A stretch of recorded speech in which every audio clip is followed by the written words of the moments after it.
Mga Mars, panibagong araw at panibagong chika na naman ang bumungad sa atin.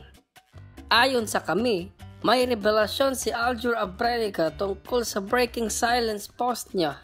Aniya, nasadsad na ako, natulak, lubog at nabugbog na ako. Eto na nga mga Mars na, muli ngang naglabas ng saloobin si Aljur Abrenica tungkol sa kontrobersyal niyang breaking silence post na borado na ngayon.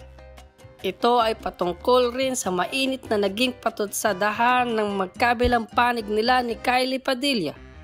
Ayon sa kanya, siya lamang ay lubog at natulak at tila nabugbog na sa sitwasyong kinasasangkutan niya at ng dating asawa.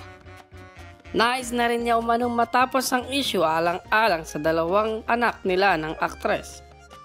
Nabanggit din ni Aljur ang kanyang pagpapahalaga sa kanyang pamilya kaya pinili niyang hindi na magbigay pa ng anumang karagdagang pahayag. Nabanggit din ni Aljur na wala raw siyang intensyon na maglabas ng ganoong klaseng post patungkol sa akusasyon umano kay Kylie Padilla sa kung sino ang unang nagloko sa kanila. Sa ibinahaging pahayag ni Aljur ng News 5 mula sa premiere ng pelikulang Manipula, sinabi ng aktor na tila natulak lamang siya dala ng pagkasadsad at pagkalubog sa nangyayaring issue sa kanila.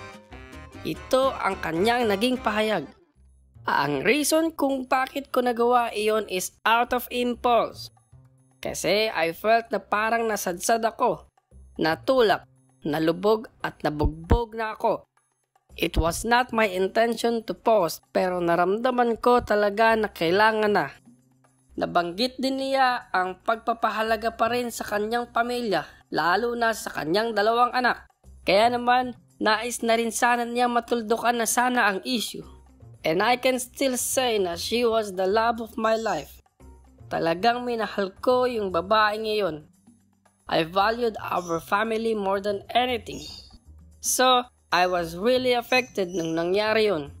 And out of respect sana, di ba pamilya ko pa rin sila?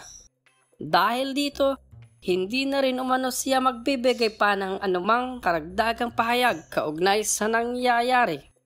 Kung matatandaan nito lamang Oktubre, isang kontrobersyal na post ang inilabas ni Aljur na nagsasabing si Kylie umano ang unang nagloko sa kanilang relasyon. Nagsulputan naman ang mga nagtanggol kay Kylie at isa na rito ang nagpakilalang pinsan niya na si Princess Paulino. Sa pinakabagong showbiz update ni OG Diaz, isa rin umanong common friend nila ni Kylie ang nagsabing naubos ang savings ng aktres dahil sa talagang kinapos sila noon ni Aljur, kaya naman nagagalaw na maging ang sariling ipon niya. Mga Marites, ano sa palagay nyo? Abangan natin ang mga susunod na mangyayari. Eto na naman po si Chokaran. Please like and subscribe. Comment ka na rin.